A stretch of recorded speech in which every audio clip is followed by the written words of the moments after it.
दोस्तों ये एक किसान की कहानी है जिसका खेत काफ़ी वसी रकबे पर फैला हुआ था, जिसमें उसने फसल उगाई हुई थी। उसकी फसल ज़रा बड़ी हुई तो उस फसल के दरमियान एक चिड़िया ने अपना घोंसला बना लिया। कुछ वक़्त गुजरने के बाद चिड़िया ने उस घोंसले में अंडे दे दिए। जल्द ही उन अंडों से चिड़िया के बच्चे भी निकल आए। चिड़िया उनके लिए दाना दुमका चुगती और उनकी देखभाल करती। चिड़िया के बच्चे आस्ता आस्ता बड़े होने लगे। चिड़िया हर रोज सुबह सवेरे अपना पेट भरने और बच्चों के लिए दाना दुमका चुगने के लिए गांव की तरफ चली जाती। एक दिन वो बच्चों के लिए दाना लेकर वापस आई तो उसे अपने बच्चे थोड़े डरे और सहमे से लगे हुए थे। उसने पूछा कि क्या बात है, इतने डरे हुए और परेशान क्यों हो? बच्चों ने कहा, माँ आज किसान आया था और वो फसल काटने की बात कर रहा था।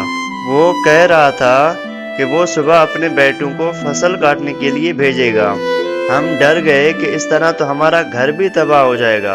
हमें फसल काटने से पहले ही कहीं चले जाना चाहिए, लेकिन अभी तो हम उड़ने के काबिल भी नहीं, तो हमारा क्या बनेगा? इसलिए तो हम डरे हुए हैं। सारी बात सुनने के बाद चिड़िया ने कहा, बच्चों फिक्र न करो, डरने की कोई बात नहीं। कल कोई भी फसल काटने के लिए नहीं आएगा। अगले दिन बिल्कुल वैसा ही हुआ जैसा चिड़िया ने कहा था। कोई भी फसल काटने के लिए नहीं आया था। फिर कितने ही दिन ऐसे ही गुजर गए, कोई भी फसल काटने नहीं आया। चिड़िया और उसके बच्चे बहुत खुश थे। एक दिन फिर जब चिड़िया दाना दुमका चुगकर वापस आई तो बच्चों की शक्लें देखकर वो परेशान हो गई। बच्चे फिर डरे हुए और सहमे हुए थे। उन्होंने बताया कि आज फिर किसान आया था और वो दोबारा फसल काटने की बात कर रहा था, इसलिए हम परेशान हैं। वो कह रहा था कि कल वो कुछ मजदूरों को फसल काटने के लिए भेजेगा।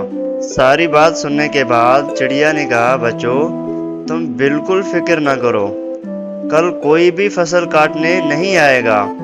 अगले दिन फिर बिल्कुल वैसा ही हुआ जैसा चिड़िया ने कहा था कि कोई भी फसल काटने के लिए नहीं आया।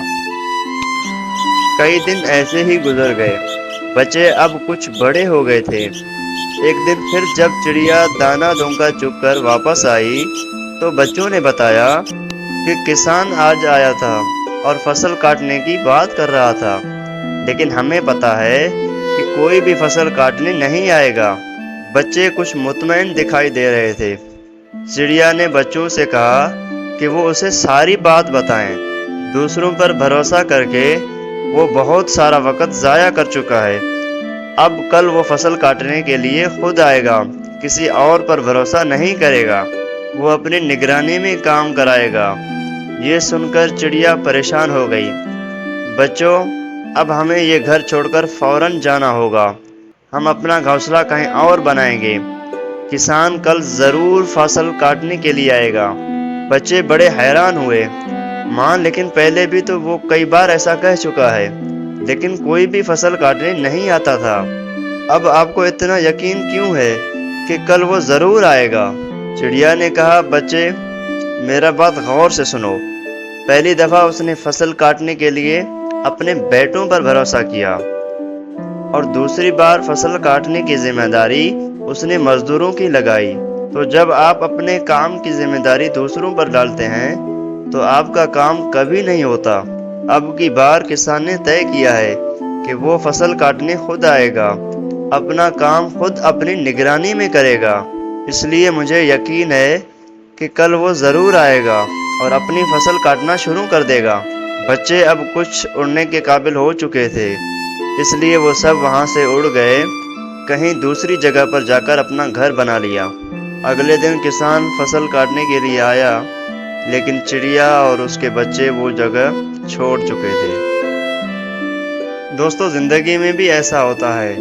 वो लोग जो अपना काम खुद नहीं करते, अपना काम हमेशा दूसरों के ज़िम्मे लगाते हैं, अपने काम के लिए दूसरों पर डिपेंड करते हैं, उनका काम कभी भी मुकम्मल नहीं होता। अपने हिस्से का काम दूसरों के सर डालना सुस्ती और काहली की निशानी होती है। कहने का मकसद ये हरगिज़ नहीं कि हमें दूसरों से मदद नहीं लेनी चाहिए, दूसरों से मदद ज़रूर लें, लेकिन अपनी मदद आप करना दूसरों से मदद लेने से कहीं बेहतर होता है। और हमेशा याद रखना, दूसरे भी उनकी मदद करते हैं जो अपनी मदद आप करते हैं। इसलिए पहले अपनी मदद आप करें, फिर दूसरों की तरह देखें। अगर ज़िंदगी में आपके कुछ ख्वाब हैं, तो उन ख्वाबों को अचीव करने के लिए, पूरा करने के लिए दूसरों पर डिपेंड ना करें, बल्कि खुद आगे बढ़कर उन्हें अचीव करने की कोशिश करें। और इस बात का यकीन रखें कि अगर आप कदम बढ़ाएंगे तो लोग आपके साथ खुद ही जुड़ना शुरू हो जाएंगे। बस ज़िंदगी में हर रोज़ कुछ अच्छा करो, नया सीखो, लोगों के लिए भलाई का काम करो।